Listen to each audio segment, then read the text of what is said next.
नमस्कार नवदा general store नुआ video पुणी आपको स्वागत करुच्ची। तो आज भिडियो मुझे नहीं आसी एमती गोटे टॉपिक जोटा कि समस्त निहाती जाना दरकार। तो आज टॉपिक हूँ ब्लड डोनेशन।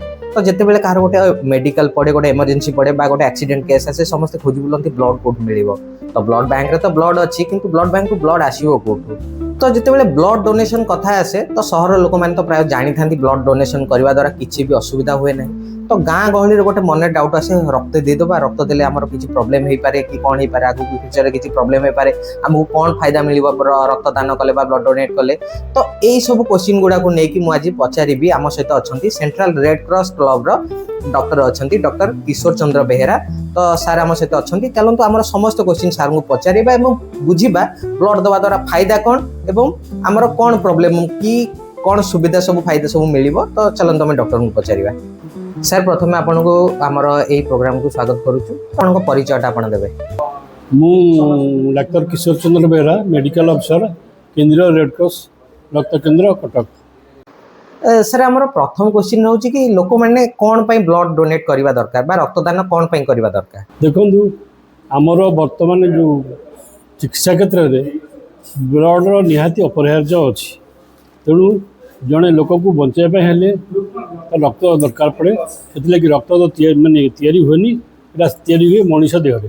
तेणु जड़े देले आमर अन्य जड़े रोगी पाइबे। तेणु आम जना लोक नहीं कि आम 3 जन लोक को ब्लड दौचु।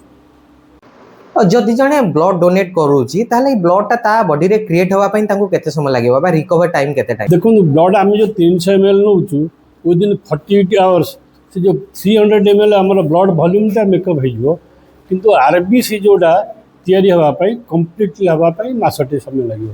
सर जदि जड़े लोक ब्लड डोनेट करूची ताको फायदा कौन मिल। देखो प्रथम आमर किसी जो तांकर जो शरीर किसी जो ब्लडटा देले आम मैंडेटरी 5टा टेस्ट परीक्षा करता जोटा कि बहुत हाईली सोफिस्टिकेटेड टेस्ट करा जाए। HIV हेपाटाइटिस बी सिफिलिस एवं मलेरिया इत्यादि टेस्ट करा जाए। तेणु ये जो टेस्ट करा मझे मझे से ब्लड देले तांकर जो देह शरीर जो कोलेस्ट्रॉल लेवल से न्यूट्रलाइज हो जाए।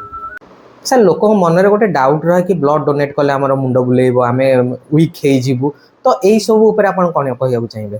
नहीं नहीं नहीं से जो मानसिक ये जो टे नर्भस हो माने मुंड बुलाए जो मानकर दैट इज मेंटल कंडीशन से किसी टिके माने मेंटल करेज दे देले से भल हो किसी असुविधा नहीं। सर को माने ब्लड डोनेट करि परिबे। शुणु आम जन आडल्ट 18 वर्ष रु ऊर्ध एवं 65 वर्ष पर्यंत वयस्क लोक आम रक्त नहीं पारू किंतु से व्यक्ति माने सुस्थ एवं सबल हवा उचित तांकर कौन शारीरिक असुस्थता नथिबो। वेट मिनिमम 45 kg रहा उचित।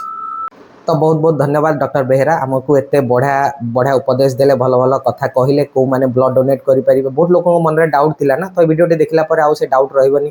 तो जोठी भी जते बेले चांस मिलु आपण ब्लड डोनेट करंतु मन रे कोनोसी भी डर रखंतु नाही। जणे रक्त देले 3 जन का जीवन बंची परिबो याठु आ बड़ कथा कोन हे थाई पारे। तोना पनाने रक्त दियंतु अन्यर जीवन बंचांतु। तो ये थिला आज वीडियो जदि वीडियो टी भल लागी ताहले वीडियो टी को लाइक करिवे शेयर करिवे एवं मो चैनल टी को सब्सक्राइब करिया को जमा भूलिबेनी। रहिली नमस्कार।